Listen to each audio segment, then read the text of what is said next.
From MTN News, this is Montana This Morning. I never pointed a weapon. I never threatened anybody. I never even talked to them. I was in my house, and I thought I was following the Constitution, my rights. An Anaconda man shot by police in 2021 claims his rights were violated. MTN's John Amy has the details about this controversial issue. I'm Jonathan Amberian at the state capitol. I'll take a closer look at the first of what's going to be a series of bills aimed at changing the ways that judges put in injunction orders. Happy Friday, Southwest Montana. Friday the 13th. Chet Lehman, Matt Elwell, 6:30. Well, what possibly could go wrong? It's Friday the 13th. Hey, temperatures are warming up. I'm giving us high marks for the day in general. That's how you celebrate Friday the 13th, Why not? my friend. Yeah, let's do well it. Done. Temperatures this morning, not bad. A couple of areas dealing with temperatures into the teens and 20s early, trying to warm up as we're getting a little more wind in the area. It's not going to be a drastically windy day. Not much moving in right now. You look into Bozeman right at this point in the morning, comfortable. Daytime highs around the 40-degree mark. I don't see any snow chances for the daytime hours for the area. The evening could be a little different story. We're going to talk about that and what to expect heading into next week. That's coming up in just a few minutes. Right, thank you, Matt. 6:31. It started out as Anaconda police doing a welfare check on a man threatening suicide. It ended with a man being shot by police. Now the man claims his constitutional rights were violated. MTN's John Amy picks up the story. An Anaconda man who was shot and wounded by police in this residence in September of 2021 claims that his constitutional rights were violated. Police, however, say the man was armed and the officer was defending himself. They came into my house, asked me to come out, talk to them. I went to come out and I got shot.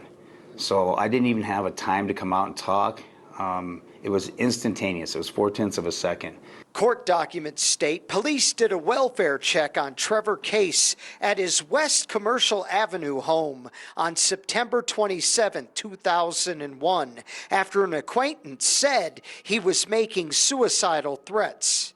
After police waited outside the home for about 40 minutes trying to get Case to talk to them, police entered the home and started searching. Police entered a bedroom and Case quickly slid open the curtain to a closet he was hiding in while holding a handgun. Police Sergeant Richard Pasha shot Case once with an AR-15. Case's attorney claims police violated his client's Fourth Amendment right by entering his home without a warrant. Well, if you can wait 45 minutes for officer safety, you can wait for a warrant. And if you don't have probable cause to get a warrant, then you have no reason going in. Case was treated for wounds to his arm and abdomen and then later charged with assault on a peace officer. He was convicted after a jury trial in December and is awaiting sentencing. Did you ever intend to harm these police officers? No, not at all. I never threatened them. I've never threatened anybody. Case is appealing the conviction. Anaconda Deer Lodge County Attorney Ben Krakoka said police were correct in entering the home without a warrant to prevent Case from possibly harming himself. The defendant made a series of decisions. This decision placed law enforcement in an impossible situation. Law enforcement was in danger if they attempted to render aid, or they were in danger of being sued if they did not. Case said he's still recovering from the trauma of being shot. It's been horrific. It's been just a tragedy that should have never happened. All right, 6:34 now. Republican leaders in the Montana Senate preparing a series of bills that would change the way state judges can issue injunctions and temporary restraining orders. MTN senior political reporter Jonathan Amberian talked to lawmakers about the reasoning behind the proposals. On Thursday, the Senate Judiciary Committee heard 3 bills, each relatively small, but part of a broader effort to reform the process by which judges can block actions while legal cases move forward. I think the concern is that injunctions are being entered a little too easily, and that you're not getting a real thorough review of the case because the standards for entering injunctions are very low.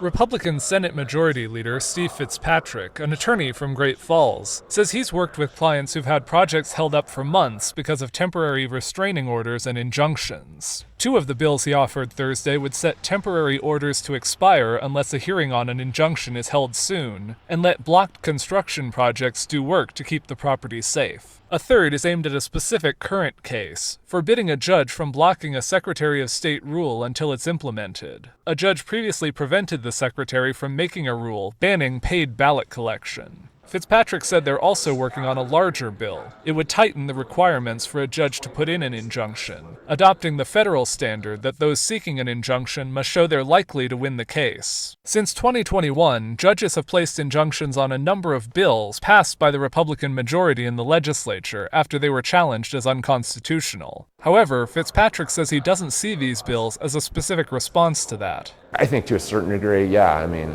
people get frustrated when they see immediate litigation, but I think it's just more of an overall fairness standard going forward on all types of cases. But Senator Susan Weber, a Democrat from Browning, said her party is concerned the proposals are part of a bigger pattern to weaken the judicial branch. These two bills, they might look on the surface as innocuous, but they really aren't. They seem to be the first steps, the first salvos across the bow to the judiciary.